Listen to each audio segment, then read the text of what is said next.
8. Joe meets Apollyon. "Girls, where are you going?" asked Amy, coming into their room one Saturday afternoon and finding them getting ready to go out with an air of secrecy which excited her curiosity.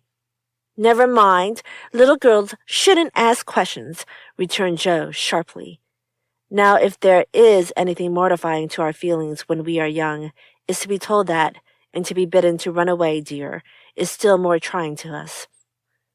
Amy bridled up at this insult and determined to find out the secret if she teased for an hour. Turning to Meg, who never refused her anything very long, she said coaxingly, "Do tell me. I should think you might let me go too, for Beth is fussing over her piano, and I haven't got anything to do, and am so lonely." "I can't, dear, because you aren't invited," began Meg, but Joe broke in impatiently. "Now, Meg, be quiet or you will spoil it all. You can't go, Amy, so don't be a baby and whine about it." "You are going somewhere with Laurie. I know you are. You were whispering and laughing together on the sofa last night, and you stopped when I came in. Aren't you going with him?" "Yes, we are. Now do be still and stop bothering." Amy held her tongue, but used her eyes and saw Meg slip a fan into her pocket. I know. You're going to the theater to see the 7 Castles," she cried, adding resolutely. "And I shall go, for Mother said I might see it, and I've got my rag money, and it was mean not to tell me in time." "Just listen to me a minute and be a good child," said Meg soothingly. "Mother doesn't wish you to go this week, because your eyes are not well enough yet to bear the light of this fairy peace. Next week you can go with Beth and Hannah and have a nice time." "I don't like that half as well as going with you and Laurie. Please let me. I've been sick with this cold so long, and shut up, I'm dying for some fun. Do, Meg. I'll be ever so good," pleaded Amy, looking as pathetic as she could. "Suppose we take her. I don't believe Mother would mind if we bundle her up well," began Meg. "If she goes, I shan't, and if I don't, Laurie won't like it, and it will be very rude after he invited only us to go and drag in Amy. I should think she'd hate to poke herself where she isn't wanted," said Jo crossly, for she disliked the trouble of overseeing a fidgety child when she wanted to enjoy herself. Her tone and manner angered Amy, who began to put her boots on, saying in her most aggravating way, "I shall go. Meg says I may, and if I pay for myself, Laurie hasn't anything to do with it." "You can't sit with us, for our seats are reserved, and you mustn't sit alone, so Laurie will give you his place, and that will spoil our pleasure, or he'll get another seat for you, and that isn't proper when you weren't asked. You shan't stir a step, so you may just stay where you are," scolded Jo, crosser than ever, having just pricked her finger in her hurry. Sitting on the floor with one boot on, Amy began to cry, and Meg to reason with her, when Laurie called from below, and the 2 girls hurried down, leaving their sister wailing, for now and then she forgot her grown-up ways and acted like a spoilt child. Just as the party was setting out, Amy called over the banisters in a threatening tone, "You'll be sorry for this, Jo March. See if you ain't." "Fiddlesticks," returned Jo, slamming the door. They had a charming time, for the 7 castles of the Diamond Lake were as brilliant and wonderful as heart could wish. But in spite of the comical red imps, sparkling elves, and gorgeous princes and princesses, Jo's pleasure had a drop of bitterness in it. The Fairy Queen's yellow curls reminded her of Amy, and between the acts she amused herself with wondering what her sister would do to make her sorry for it. She and Amy had had many lively skirmishes in the course of their lives, for both had quick tempers and were apt to be violent when fairly roused. Amy teased Jo, and Jo irritated Amy, and semi-occasional explosions occurred, of which both were much ashamed afterward. Although the oldest, Jo had the least self-control, and had hard times trying to curb the fiery spirit which was continually getting her into trouble. Her anger never lasted long, and having humbly confessed her fault, she sincerely repented and tried to do better. Her sisters used to say that they rather liked to get Jo into a fury, because she was such an angel afterward. Poor Jo tried desperately to be good, but her bosom enemy was always ready to flame up and defeat her, and it took years of patient effort to subdue it. When they got home, they found Amy reading in the parlor. She assumed an injured air as they came in, never lifted her eyes from her book or asked a single question. Perhaps curiosity might have conquered resentment if Beth had not been there to inquire and receive a glowing description of the play. On going up to put away her best hat, Jo's first look was toward the bureau, for in their last quarrel, Amy had soothed her feelings by turning Jo's top drawer upside down on the floor. Everything was in its place, however, and after a hasty glance into her various closets, bags, and boxes, Jo decided that Amy had forgiven and forgotten her wrongs. There Jo was mistaken, for next day she made a discovery which produced a tempest. Meg, Beth, and Amy were sitting together late in the afternoon when Jo burst into the room looking excited and demanded breathlessly, "Has anyone taken my book?" Meg and Beth said no at once and looked surprised. Amy poked the fire and said nothing. Jo saw her color rise and was down upon her in a minute. "Amy, you've got it?" "No, I haven't." "You know where it is, then?" "No, I don't." "That's a fib," cried Jo, taking her by the shoulders and looking fierce enough to frighten a much braver child than Amy. "It isn't. I haven't got it. Don't know where it is now and don't care." "You know something about it, and you better tell at once, or I'll make you." And Jo gave her a slight shake. "Scold as much as you like. You'll never see your silly old book again," cried Amy, getting excited in her turn. "Why not?" "I burnt it up." "What? My little book I was so fond of and worked over and meant to finish before Father got home? Have you really burnt it?" said Jo, turning very pale, while her eyes kindled and her hands clutched Amy nervously. "Yes, I did. I told you I'd make you pay for being so cross yesterday, and I have, so—" Amy got no farther, for Jo's hot temper mastered her, and she shook Amy till her teeth chattered in her head, crying in a passion of grief and anger, "You wicked, wicked girl! I can never write it again, and I'll never forgive you as long as I live!" Meg flew to rescue Amy and Beth to pacify Jo, but Jo was quite beside herself, and with a parting box on her sister's ear, she rushed out of the room up to the old sofa in the garret and finished her fight alone. The storm cleared up below, for Mrs. March came home, and having heard the story, soon brought Amy to a sense of the wrong she had done her sister. Jo's book was the pride of her heart, and was regarded by her family as a literary sprout of great promise. It was only half a dozen little fairies, but Jo had worked over them patiently, putting her whole heart into her work, hoping to make something good enough to print. She had just copied them with great care, and had destroyed the old manuscript, so that Amy's bonfire had consumed the loving work of several years. It seemed a small loss to others, but to Jo it was a dreadful calamity, and she felt that it never could be made up to her. Beth mourned as for a departed kitten, and Meg refused to defend her pet. Mrs. March looked grave and grieved, and Amy felt that no one would love her till she had asked pardon for the act which she now regretted more than any of them. When the tea bell rung, Jo appeared, looking so grim and unapproachable that it took all Amy's courage to say meekly, "Please forgive me, Jo. I'm very, very sorry." "I shall never forgive you," was Jo's stern answer, and from that moment she ignored Amy entirely. No one spoke of the great trouble, not even Mrs. March, for all had learned by experience that when Jo was in the mood, words were wasted, and the wisest course was to wait till some little accident or her own generous nature softened Jo's resentment and healed the breach. It was not a happy evening, for though they sewed as usual, while their mother read aloud from Bremer, Scott, or Edgeworth, something was wanting, and the sweet home peace was disturbed. They felt this most when singing time came, for Beth could only play. Jo stood dumb as a stone, and Amy broke down, so Meg and Mother sung alone.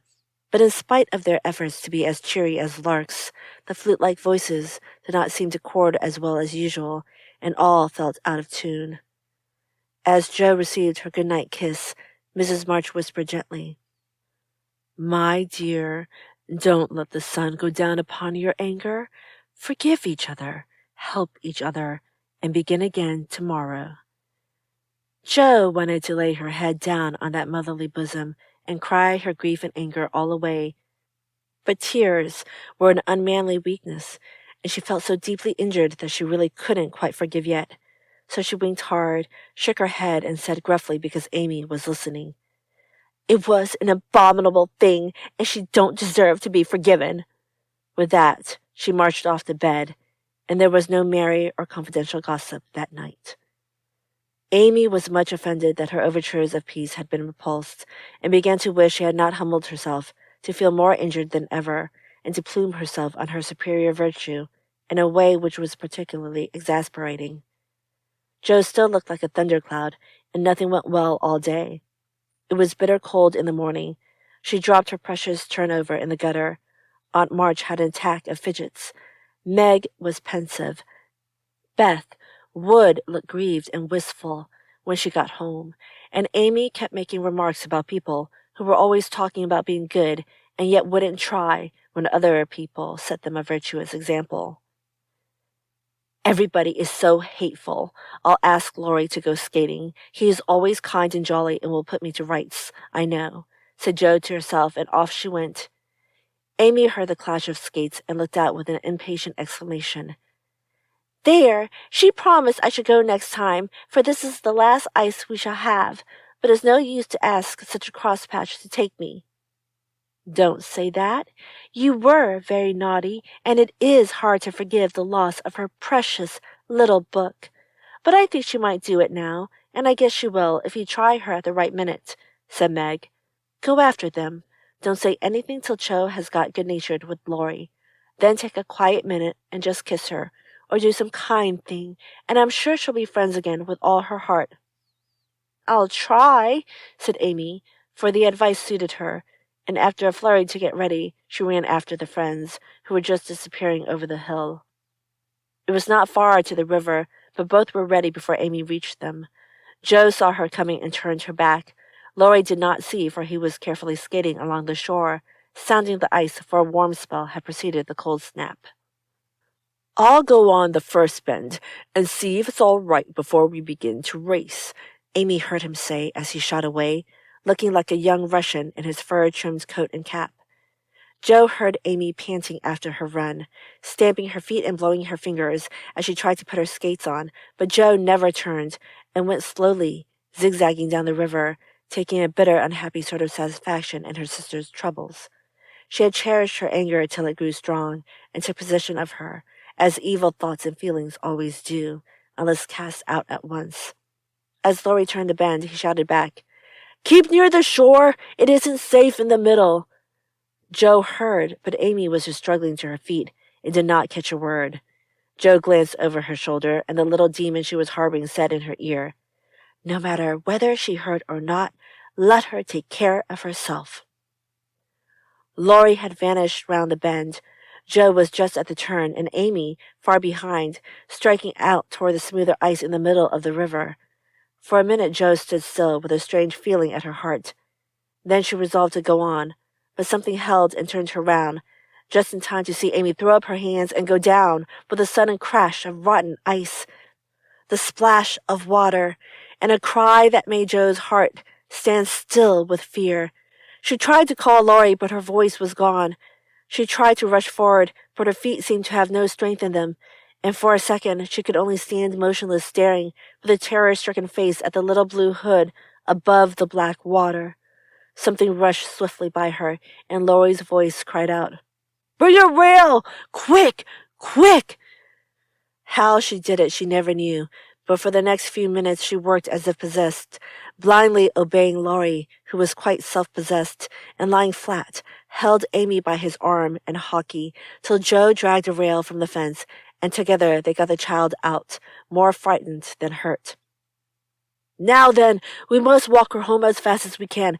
Pile our things on her while I get off these confounded skates," cried Laurie, wrapping his coat round Amy and tugging away at the straps, which never seemed so intricate before. Shivering, dripping, and crying, they got Amy home, and after an exciting time of it, she fell asleep, rolled in blankets before a hot fire. During the bustle, Jo had scarcely spoken, but flown about looking pale and wild with her things half off, her dress torn, and her hands cut and bruised by ice and rails and refractory buckles. When Amy was comfortably asleep, the house quiet, and Mrs. March sitting by the bed, she called Joe to her and began to bind up the hurt hands. "Are you sure she is safe?" whispered Joe, looking remorsefully at the golden head, which might have been swept away from her sight forever under the treacherous ice. "Quite safe, dear. She is not hurt and won't even take cold. I think you were so sensible in covering and getting her home quickly," replied her mother cheerfully. "Laurie did it all. I only let her go. Mother, if she should die, it would be my fault." And Joe dropped down beside the bed in a passion of penitent tears, telling all that had happened, bitterly condemning her hardness of heart and sobbing out her gratitude for being spared the heavy punishment which might have come upon her. "It's my dreadful temper. I try to cure it, I think I have, and then it breaks out worse than ever. Oh, Mother, what shall I do? What shall I do?" cried poor Joe in despair. "Watch and pray, dear. Never get tired of trying, and never think it is impossible to conquer your fault," said Mrs. March, drawing the blowsy head to her shoulder and kissing the wet cheeks so tenderly that Joe cried harder than ever. "You don't know. You can't guess how bad it is. It seems as if I could do anything when I'm in passion. I get so savage I could hurt anyone and enjoy it. I'm afraid I shall do something dreadful some day and spoil my life and make everybody hate me. Oh, Mother, help me. Do help me." "I will, my child, I will. Don't cry so bitterly, but remember this day and resolve with all your soul that you will never know another like it. Joe, dear, we all have our temptations, some far greater than yours, and it often takes us all our lives to conquer them. You think your temper is the worst in the world, but mine used to be just like it." "Yours, Mother? Why, you are never angry." And for the moment Joe forgot remorse in surprise. "I've been trying to cure it for 40 years, and have only succeeded in controlling it. I am angry nearly every day of my life, Joe, but I have learned not to show it, and I still hope to learn not to feel it, though it may take me another 40 years to do so." The patience and the humility of the face she loved so well was a better lesson to Joe than the wisest lecture, the sharpest reproof. She felt comforted at once by the sympathy and confidence given her. The knowledge that her mother had a fault like hers and tried to mend it made her own easier to bear and strengthened her resolution to cure it, though 40 years seemed rather a long time to watch and pray to a girl of 15. "Mother, are you angry when you fold your lips tight together and go out of the room sometimes when Aunt March scolds or people worry you?" asked Joe, feeling nearer and dearer to her mother than ever before. "Yes, I've learned to check the hasty words that rise to my lips, and when I feel that they mean to break out against my will, I just go away a minute and give myself a little shake for being so weak and wicked," answered Mrs. March with a sigh and a smile as she smoothed and fastened up Joe's disheveled hair. "How did you learn to keep still? That is what troubles me, for the sharp words fly out before I know what I'm about, and the more I say the worse I get, till it's a pleasure to hurt people's feelings and say dreadful things. Tell me how you do it, Marmee dear." "My good mother used to help me, as you do us," interrupted Joe with a grateful kiss. "But I lost her when I was a little older than you are, and for years had to struggle on alone, for I was too proud to confess my weakness to anyone else. I had a hard time, Joe, and shed a good many bitter tears over my failures, for in spite of my efforts, I never seemed to get on. Then your father came, and I was so happy that I found it easy to be good. But by and by, when I had 4 little daughters round me, and we were poor, then the old trouble began again, for I am not patient by nature, and it tried me very much to see my children wanting anything." "Poor mother! What helped you then?" "Your father, Joe. He never loses patience, never doubts or complains, but always hopes and works and waits so cheerfully that one is ashamed to do otherwise before him. He helped and comforted me and showed me that I must try to practice all the virtues I would have my little girls possess, For I was their example. It was easier to try for your sakes than for my own. A startled or surprised look from one of you, when I spoke sharply, rebuked me more than any words could have done. And the love, respect, and confidence of my children was the sweetest reward I could receive for my efforts to be the woman I would have them copy. "Oh, Mother, if I'm ever half as good as you, I shall be satisfied," cried Joe, much touched. "I hope you will be a great deal better, dear, but you must keep watch over your bosom enemy, as Father calls it, or it may sadden, if not spoil, your life. You have had a warning, remember it, and try with heart and soul to master this quick temper before it brings you greater sorrow and regret than you have known today." "I will try, Mother, I truly will. But you must help me, remind me, and keep me from flying out. I used to see Father sometimes put his finger on his lips and look at you with a very kind but sober face, and you always folded your lips tight or went away. Was he reminding you then?" asked Joe softly. "Yes. I asked him to help me so, and he never forgot it, but saved me from many a sharp word by that little gesture and kind look." Joe saw that her mother's eyes filled and her lips trembled as she spoke, and fearing that she had said too much, she whispered anxiously, "Was it wrong to watch you and to speak of it? I didn't mean to be rude, but it's so comfortable to say all I think to you and feel so safe and happy here." "My Joe, you may say anything to your mother, for it is my greatest happiness and pride to feel that my girls confide in me and know how much I love them." "I thought I'd grieved you." "No, dear. But speaking of Father reminded me how much I miss him, how much I owe him, and how faithfully I should watch and work to keep his daughters safe and good for him." "Yet you told him to go, Mother, and didn't cry when he went, and never complain now, or seem as if you needed any help," said Joe, wondering. "I gave my best to the country I love, and kept my tears till he was gone. Why should I complain when we both have merely done our duty, and will surely be the happier for it in the end? If I don't seem to need help, it is because I have a better friend, even than Father, to comfort and sustain me."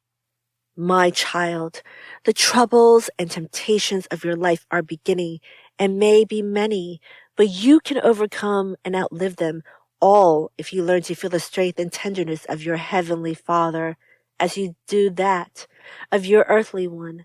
The more you love and trust him, the nearer you will feel to him, and the less you will depend on human power and wisdom.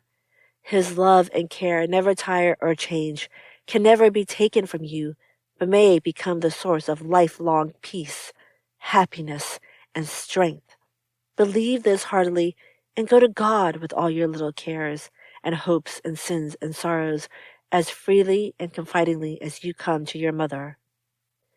Joe's only answer was to hold her mother close, and in the silence which followed, the sincerest prayer she had ever prayed left her heart without words, for in that sad yet happy hour she had learned not only the bitterness of remorse and despair, but the sweetness of self-denial and self-control, and led by her mother's hand, she had drawn nearer to the friend who welcomes every child with a love stronger than that of any father, tenderer than that of any mother. Amy stirred and sighed in her sleep, and as if eager to begin at once to mend her fault, Joe looked up with an expression on her face which it had never worn before. "I let the sun go down on my anger. I wouldn't forgive her. And today, if it hadn't been for Laurie, it might have been too late. How could I be so wicked?" said Joe, half aloud, as she leaned over her sister, softly stroking the wet hair scattered on the pillow. As if she heard, Amy opened her eyes and held out her arms, with a smile that went straight to Joe's heart. Neither said a word, but they hugged one another close, in spite of the blankets, and everything was forgiven and forgotten in one hearty kiss.